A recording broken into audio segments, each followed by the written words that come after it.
In this lecture, we're going to start on just a little bit more advanced calculations, not absolutely the most difficult, but just a little bit beyond what we've talked about before. And this lecture is a pretty short one. It's focused on one of the simplest types of situations we could have, which is one compartment IV bolus pharmacokinetics. One compartment, remember, that just means that as soon as the drug enters the body, it distributes almost immediately, and there's only, that's the only distribution phase. And you won't really see it because it's almost instantaneous. IV bolus is very simple because it is 100% bioavailable, so the absorption is perfect, and it is a one-time dose in this case for this lecture. Bolus, and you may not be familiar with that, but IV bolus means it's going to be a somewhat rapid injection. It's not going to be a slow infusion or drip. It's going to be a more rapid injection, generally with a syringe. So it's going to be almost instantaneous appearance in the plasma. The objectives are to describe a one-compartment model with IV bolus injection, provide the pharmacokinetic terms that describe a one-compartment model, IV bolus injection, and the underlying assumptions. So I'll be providing those terms, but you need to understand them. Explain how drugs follow one-compartment kinetics using drug examples that follow one-compartment kinetics. Calculate pharmacokinetic parameters from drug concentration time data using a one-compartment model. Simulate one-compartment plasma drug level graphically using one-compartment model, the one-compartment model equation. Calculate IV bolus dose of a drug using the one-compartment model equation. Now, the reality is there's software that can be used for this, but it's kind of nice to at least be exposed to it one time. So how would you calculate the ideal dose of a drug if you know the pharmacokinetic parameters of that drug? If you were faced with a situation where you had to know how much to inject to achieve the concentration that you're looking for in the blood. Derive model parameters from slope and intercept of the appropriate graphs.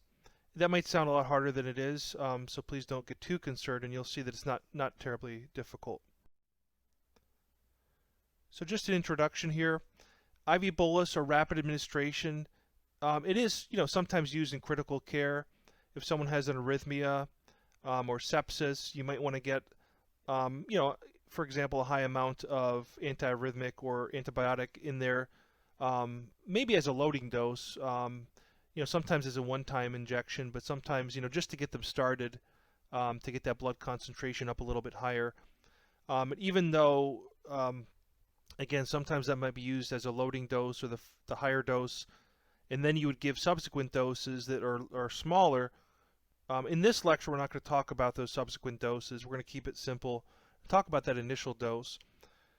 For pharmacokinetic purposes, IV bolus, like I said, is very simple because absorption is 100% and nearly instantaneous.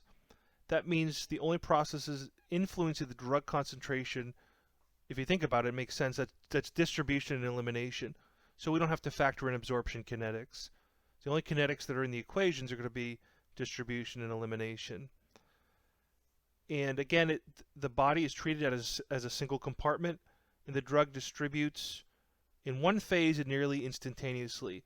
So again, you don't really see that distribution phase because generally it's so fast that the first time you measure the drug concentration, the distribution is over with, and you're just at generally close to a peak concentration.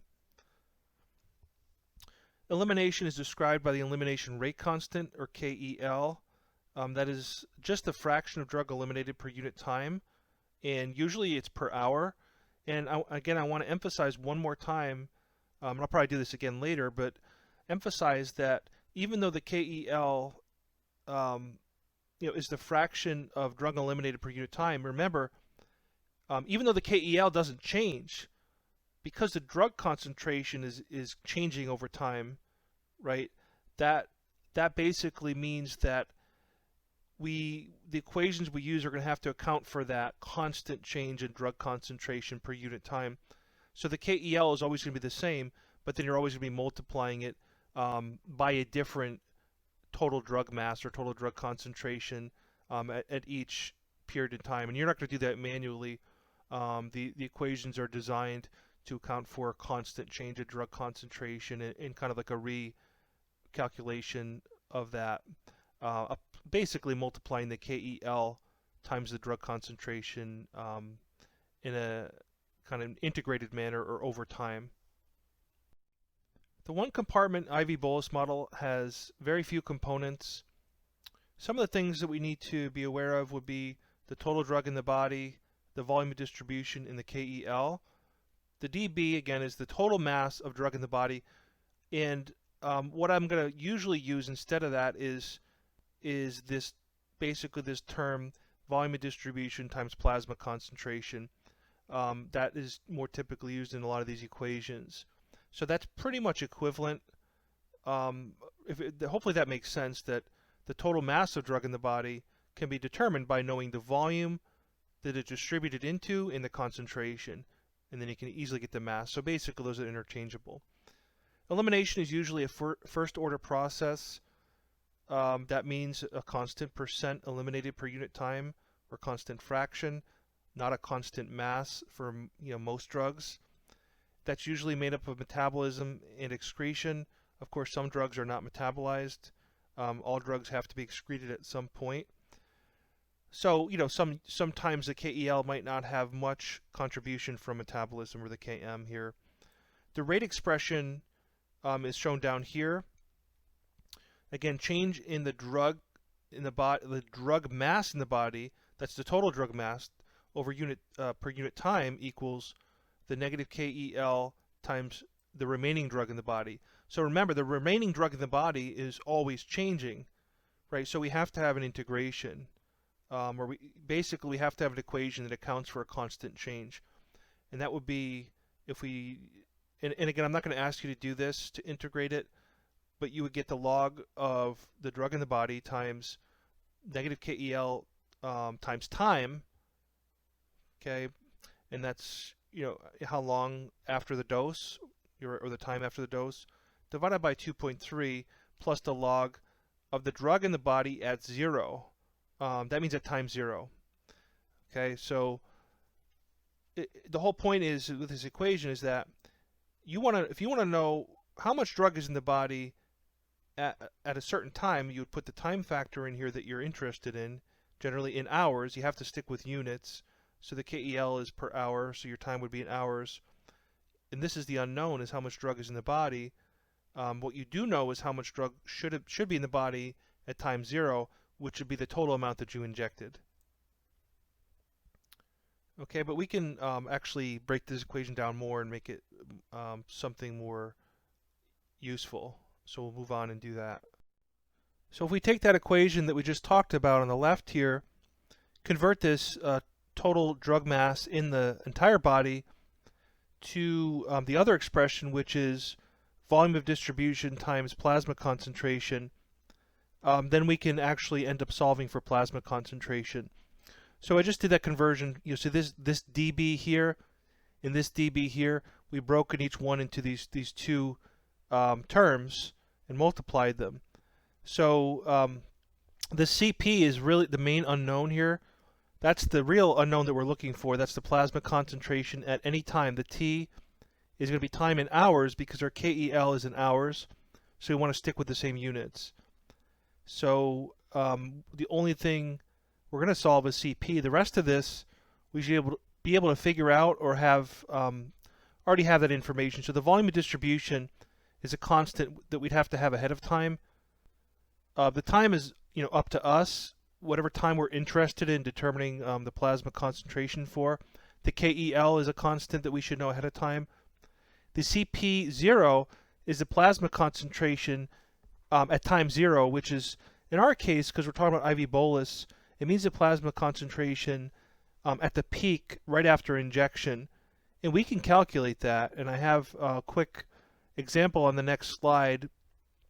And you could you could probably just figure it out without looking at that, but without looking at that slide, because all it is utilizing the volume of distribution and the dose that we gave. So it's really the dose divided by the volume of distribution should give you, your initial concentration.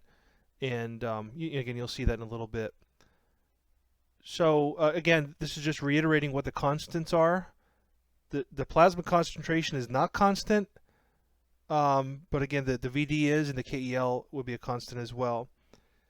So this second one could be potentially confusing, but it's basically this example is not on the next slide. It's 2 slides later. And what it's basically getting at is that if you're using paper, actually the old-fashioned way would be plotting this on paper. You could use logarithmic paper, which has the lines, they're not equal distribution, equal spacing on the lines on going from the y-axis horizontally, and you'll see what I'm talking about in a couple of slides.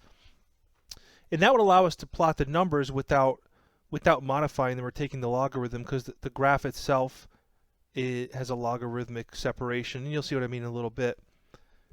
Nowadays, we don't need to do that because we have software.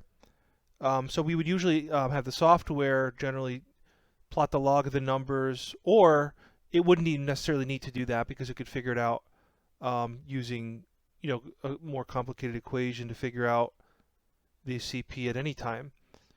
But I'm going to go over that. On the next slide, we'll be going over what kind of data you would see, what it would look like on a logarithmic graph, and then we'll have a simple exercise where we plot it on the Semilog type of graph paper, which is a little different. So again, that's the next slide, is arbitrarily chosen a dose, volume of distribution, and KEL that I just kind of picked, maybe something kind of realistic or reasonable. And by the way, the elimination rate constant should always be between 0 and 1 because it is a fraction. Now this slide is going to look a little different from your notes because I inadvertently forgot to add kind of like the calculation steps. So I just added a little bit at the bottom and some blue text that I want you to kind of, you can either fill that in or use your own kind of wording. But so basically what we have is a dose that I chose arbitrarily, a volume of distribution, arbitrarily chosen, all that, the KEL, etc.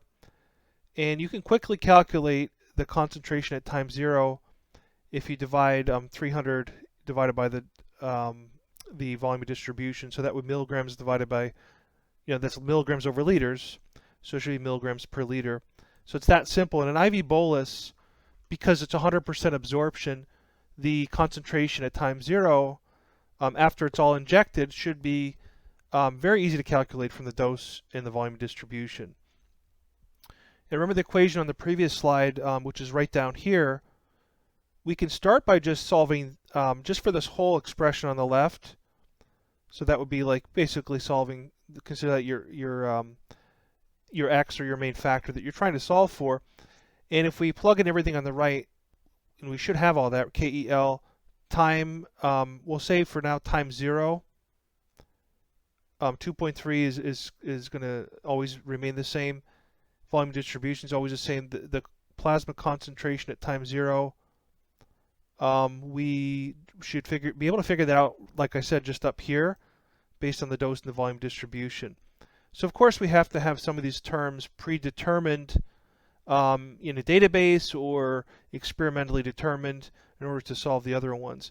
So why don't you go ahead and try this on your own and solve for this log VD times CP, and see if you get the same thing that I got, which is right up here, the 2.477. Right, that's the starting point. That's time 0. That's after we're assuming everything's been distributed and nothing's been eliminated yet. And that's the whole idea there. So see if you get that 2.477. But that if we plot that, and we use different times, right? We could do 0.5 hours, 1 hour, 1.5 hours, 2 hours. You have to recalculate that each time. You should get what looks like a line, because we're just plotting this whole expression that we're calculating, right? The entire thing, log of VD times CP. And remember, that's equivalent to the total drug in the body, particularly for IV bolus. So that is dropping, from 2.5 down, down, down, and it should be looking linear. If it looks linear, that means it is a first order process. that means a constant fraction or percent is removed per unit time rather than a constant mass.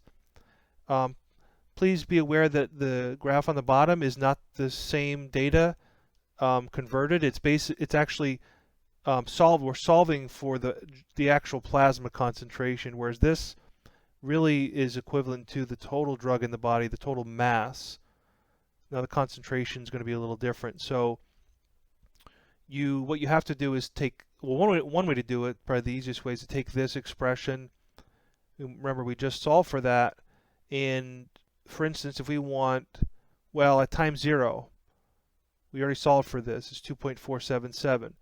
So if we know this whole expression equals 2.477, we could easily calculate the plasma concentration, and that's time 0, but we could do it at any time.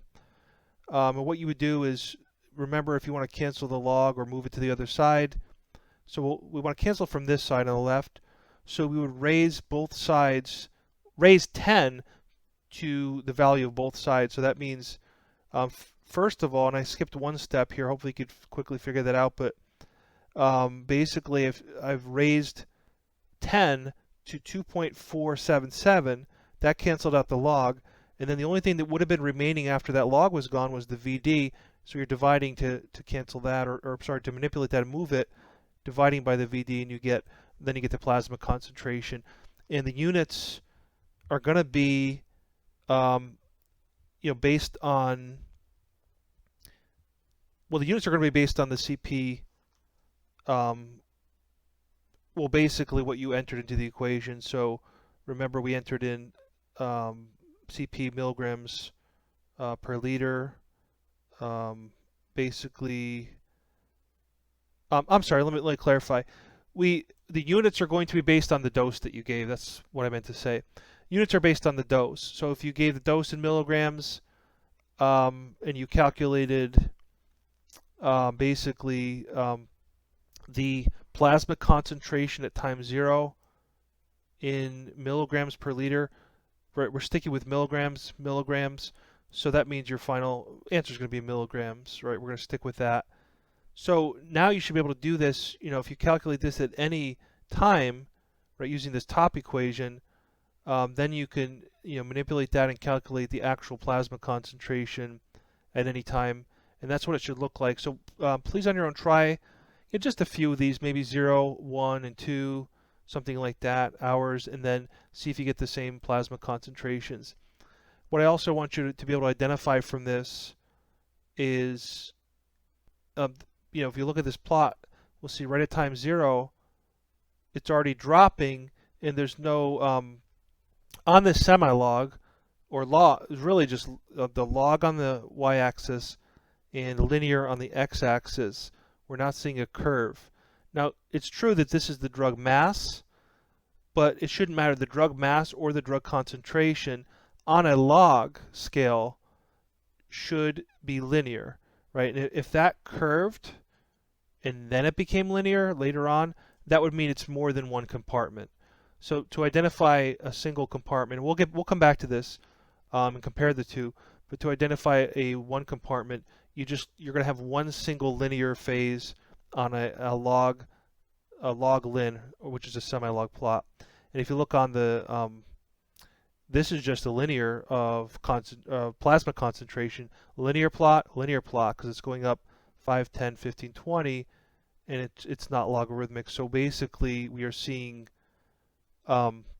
this is going rapidly, and then it's slowing down, and that's because we're removing a specific percent per unit time, and as the total amount of drug available in the body goes down, that percent will be the same, but the mass goes down, right? So 50% of 100 is more than 50% of 50 or 50% of 10, or saying as it's dropping, then the same fraction is being eliminated per unit time, but a smaller mass. So it almost looks like it's never going to end, but it will, because once there's one drug molecule remaining, it either is going to be gone or not. And once it's gone, we're no longer following this rule of fractions because it's disappeared completely from the body after that last molecule is basically gone. So this is what I was talking about a few slides ago, that if we have Semilog paper, now I put this on D2L, a blank sheet. In one of them is going to have the 10-hour maximum on the x-axis, and another sheet that I put on there will have the 16-hour maximum. It doesn't matter which one you use, but if you stick with the 10-hour one for this exercise, then it should look, much more similar to what I have here on what I'll have on the next slide. So I want you to get a little practice doing this. So this is what I meant. This is Semilog paper. That means, right, the lines are distributed in a logarithmic way. That means as you go up, they contract and get closer and closer and closer until you get to the next unit, and then it starts all over again.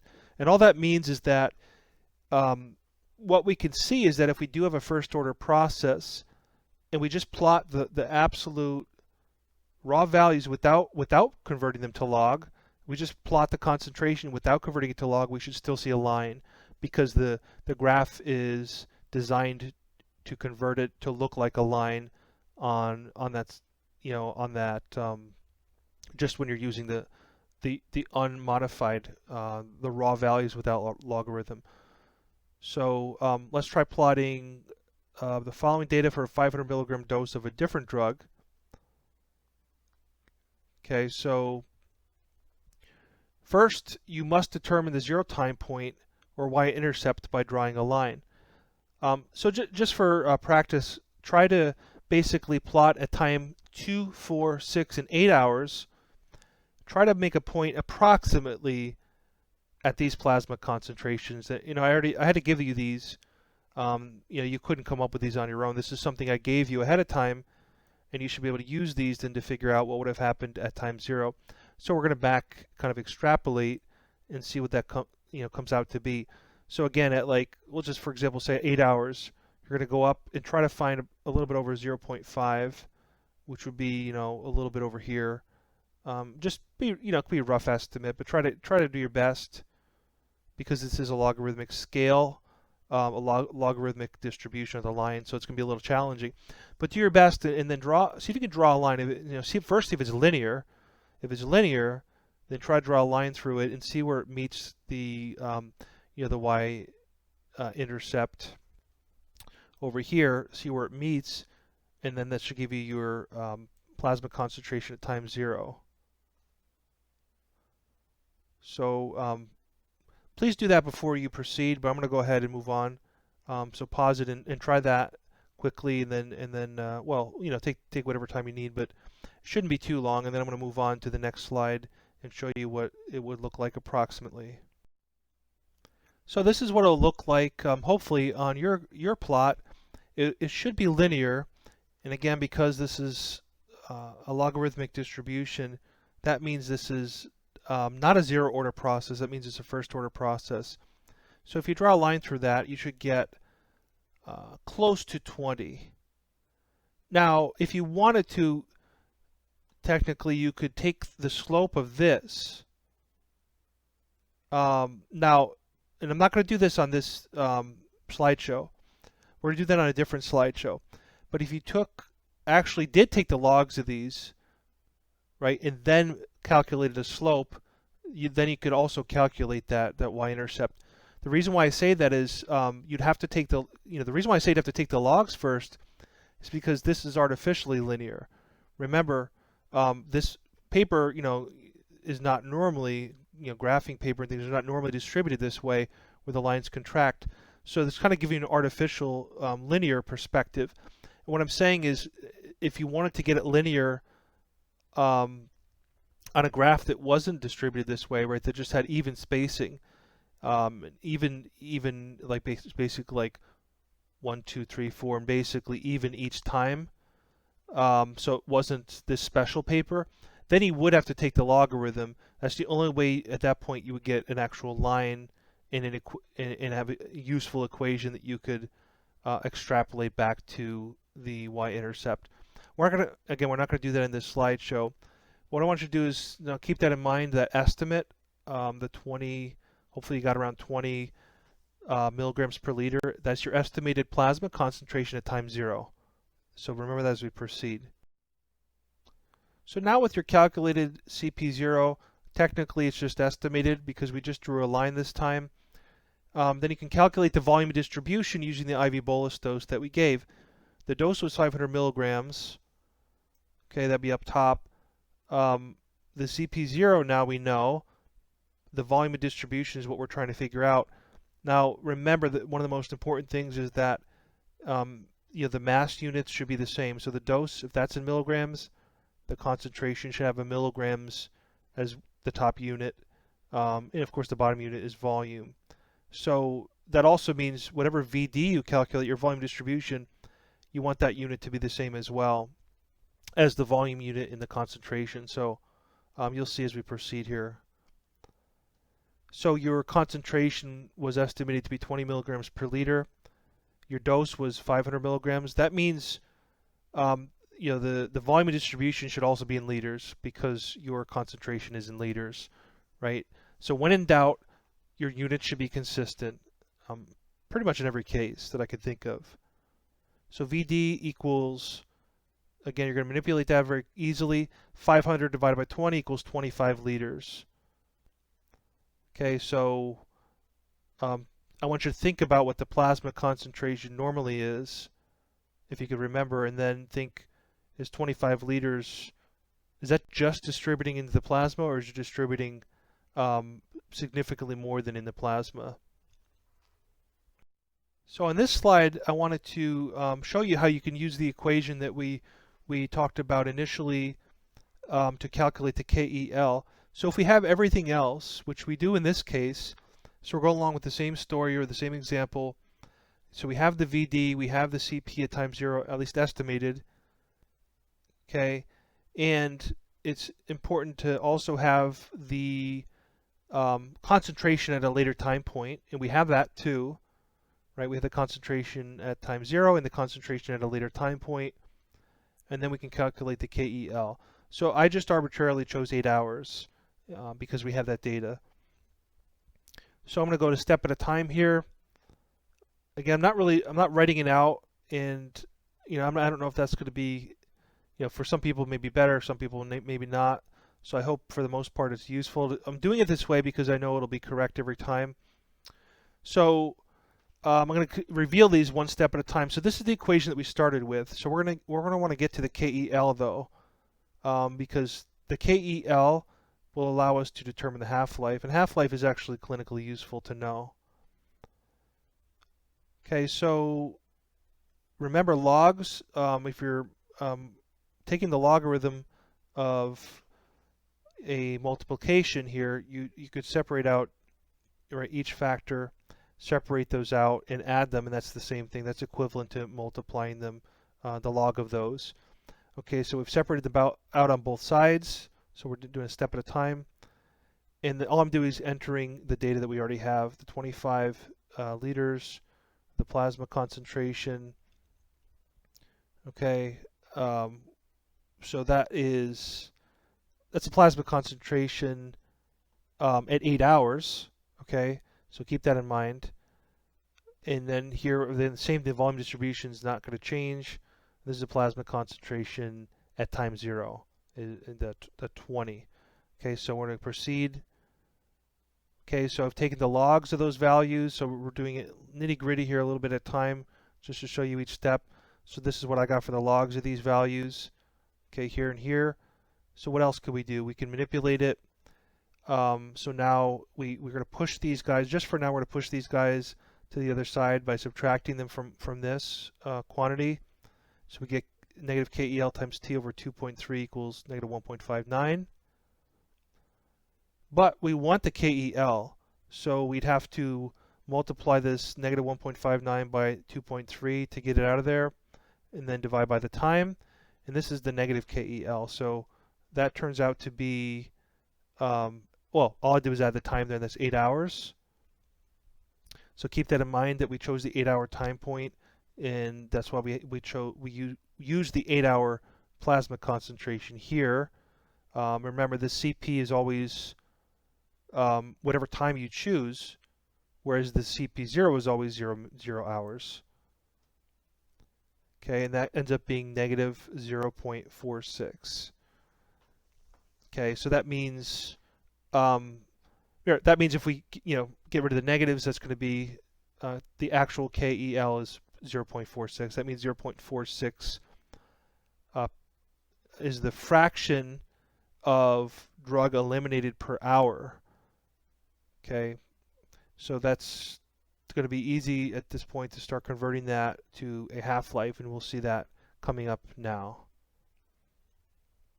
So again, there it is. 0.46 is the final, because you cancel out the negatives. That's the actual elimination rate constant.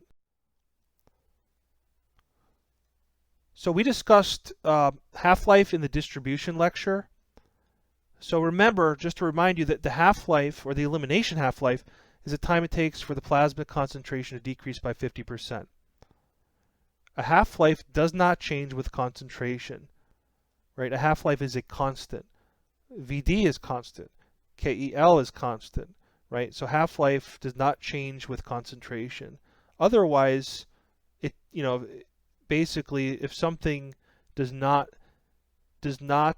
get eliminated in a first-order manner, right, then we're not going to have a half-life for that. Again, if it gets eliminated as a mass per unit time, there's no such thing as a half-life. So it has to be eliminated as a percent per unit time.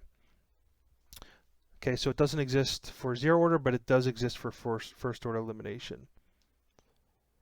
We are definitely going to discuss this in more detail at a later time point in the course, but just a kind of simple shortcut to calculate the half-life, it's 0.693 divided by the elimination rate constant.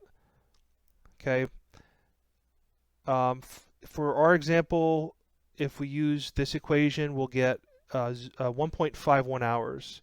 Right? If we take our KEL that we just had, that'll be the denominator. We'll get 1.51 hours. And that means at every 1.51 hours, our drug concentration should be reduced by 50%. Okay, so let's have a look at that. Okay, so I have a little kind of animation here. So from 2 to 3.5, again, that's 1.5 hours difference from 2 to 3.5. What is the change in the plasma concentration from your original plot? That would be from 8 to 4, right? Approximately 8 milligrams per liter down to 4 milligrams per liter, and that is 50%, right? So that's your half-life, and so it all makes sense.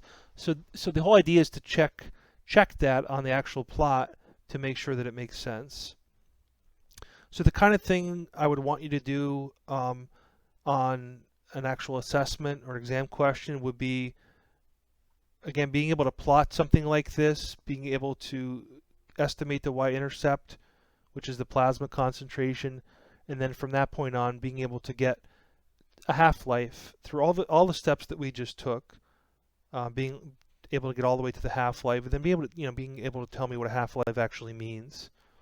And this concept will be also useful when we get into multi-compartment models as well. Okay, to summarize, a one-compartment model assumes that the drug is distributed immediately after absorption. And we could tell by looking at the graphs that we went through that on the Semilog plot, the graph should be linear, and it also should not have two phases. So if we saw two different lines at two different slopes, or any kind of inflection point, that would suggest that it's probably not one compartment. And again, that's only if you're looking at the Semilog plot, right? You can't tell by the linear plot because it's always going to drop and then curve, unless it's zero order. Okay, so if we're talking again first order elimination, if we don't see an inflection point on the Semilog plot, that means it is one compartment. And that's because, think about it, everything distributed immediately, and the only thing that's remaining is this constant elimination, right? So hopefully that makes more sense when you think about it that way. IV bolus first order one compartment is a very simple model, and you can actually make somewhat accurate calculations manually like we did. And these concepts will be used for clearance, That's one of the last lectures. And so drug clearance is actually dependent on volume distribution and the elimination rate constant. So, that'll be much later on, but it's all going to be related to what we're talking about now. So that concludes the one compartment IV bolus lecture. The next one will be a multi-compartment IV bolus, and we'll be talking about IV infusions as well.